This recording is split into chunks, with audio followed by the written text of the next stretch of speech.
tries to produce every week and has done it for, consistently, I think people are going to call for sure. And I think it's part of the process. I'm not sure if I'm available or not. That's a Seahawks question. But I think more than anything else is, I think at the end of the day, you want to win. You play this game every day to wake up to win.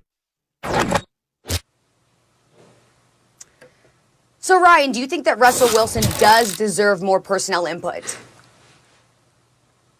You know what? This is one of those crazy things. I think that he should be a part of the conversation, but I don't believe the Seattle Seahawks owe him that. And I think that's where we're starting to get confused, because you look at Deshaun Watson's situation.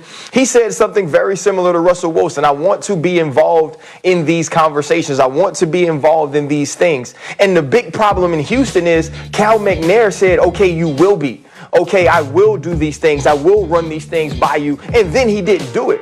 So it was the lie there, not a situation where they just didn't want him involved. It was the fact that they said he could be and he wasn't. And so now you look at Russell Wilson's situation and you think to himself, okay, he's seeing some of these things going on outside of his organization. He's seeing some of these quarterbacks kind of take control of their careers and of their situation. And he's like, you know what? I'm not going to be that Russ anymore. There hasn't been a quarterback that has played this game that has been more concerned with their brand than Russell Wilson. There hasn't been a quarterback in this game that has made a career of saying nothing while saying the right things to continue to be seen in the light or perceived in the way that he wanted to.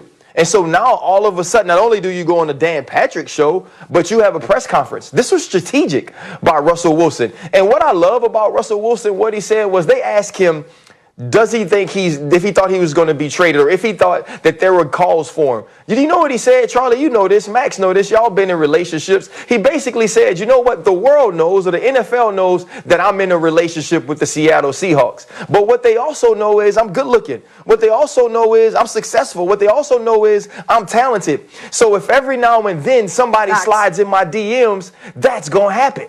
So that's what Russell Wilson feels right now. He's like, yeah, they want me, but right now I'm not answering the DMs, right? Right now I'm leaving everybody in the requested folder. But if y'all don't act right, if y'all don't give me a little input on who's coming to this team, if I don't get an opportunity to talk about the people I meet at the Pro Bowl or talk about the people that I see on film and maybe get some of them in here, then that's going to be an issue and I may want out then. If you don't start protecting me, then that's a problem. Because Russell Wilson's problem at the end is this. Russell Wilson is concerned with legacy, and later on he talks about that. He sees the Aaron Rodgers. He sees the Patrick Mahomes. He sees the Tom Brady. And you know what else he hears? That he's not in the conversation with them because he believes he's that type of player. He wants the Seattle Seahawks to let Russ cook.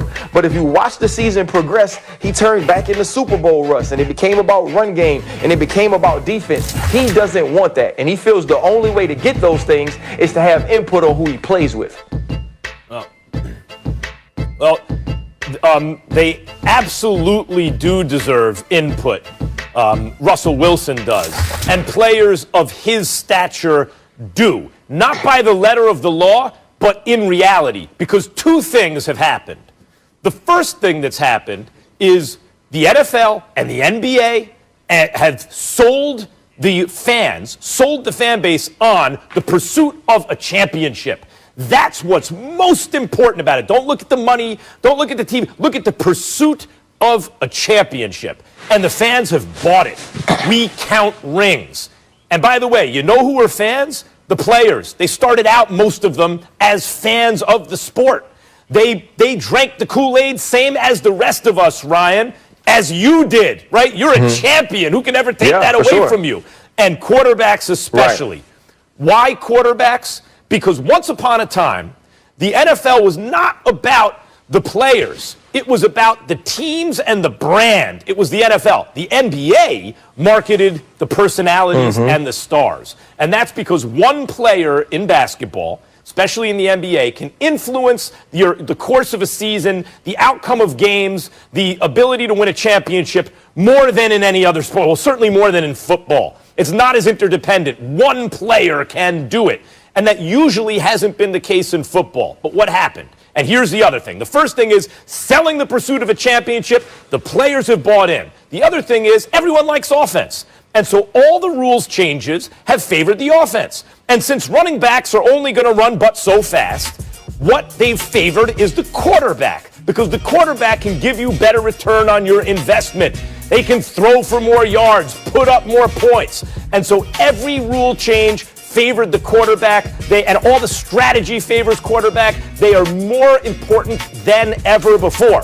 So those two things, one, hey, it's all about the rings, and two, the quarterback has enormous influence over the fortunes of your team, means, Ryan, as you pointed out, that certain quarterbacks, if they're superstars, have enormous leverage. So Deshaun Watson wants out. Aaron Rodgers, they kind of had to placate. Everyone saw what Tom Brady just did. He wasn't happy with Bill Belichick and 6 rings. Goes to Tampa, wins another ring. Oh, you're counting rings with us? Ryan, occasionally you'll find a Damian Lillard, who's younger than Russell Wilson, by the way, still. We'll see how the future plays out. Occasionally, there's a dude like Damian Lillard who's saying, no, I'm not going anywhere. I'm going to bring a championship here. But most other superstars, I think, at a certain point, say, wait a minute, you're not putting me in a good enough position to win. Either you do or I will seek greener pastures. So, Ryan, the reality is, forget about the letter of the law. They owe him input if they're on the level of Russell Wilson. The other thing is this, though, Max. When I listen to Russell Wilson talk, right? When I listen to Russell Wilson talk, and obviously I didn't hear everything. I've listened to different snippets, to prepare for the show. I listened to different things yesterday just because I was interested in seeing what he said. It wasn't a lot of team. This wasn't Go Hawks Russell Wilson. This wasn't I've signed the deal. I do the awkward thing in the bed with my wife and we say Go Hawks under the, it wasn't. Right? This was Russell Wilson. This was my legacy. This wasn't everything ends in team. This was I'm tired of getting hit. Yeah, I'm tired of being tackled. I'm tired of the sacks. Yeah, I believe I should have input. Yeah, I believe people are calling for me. So let's not misconstrue this. Now, do I think Russell's a team guy? Absolutely. Do I think he's a great leader, great player, great man off the field? Absolutely. But this was the first glimpse into aged Russell Wilson. This was the first glimpse into daddy, father, husband Russell Wilson. That now the picture is bigger to me and the picture is about me. The picture is about how I'm seen, how I win. And yes, does he want to win a championship? Absolutely. Nobody plays that hard to not win championships. But I believe Russell wants to win championships a certain way. I believe Russell doesn't want to hear again that it was about the Legion of Boom and it was about the run game. He wants people to think they won because Russ got to cook. This is a different situation. And do they owe him a little bit? They owe him the discussion, but he's never going to make the decisions. If they want to placate him, kind of like you said, Aaron Rodgers, and let him talk, maybe so. But this is about Russell Wilson this time. I hear what you're saying. That's not the way I see it, Ryan. The way I see it is this. The players now, certain select players, the superstars, Tom Brady, as I said, just did it. Even the Patriots of Belichick, not good enough. Where are my weapons? You know what? I'm going to Tampa. They're loaded with weapons. Certain players are saying good enough is not good enough. Good enough is not good. Because Seattle, okay, fine. But the reality is they have leverage even during their contract.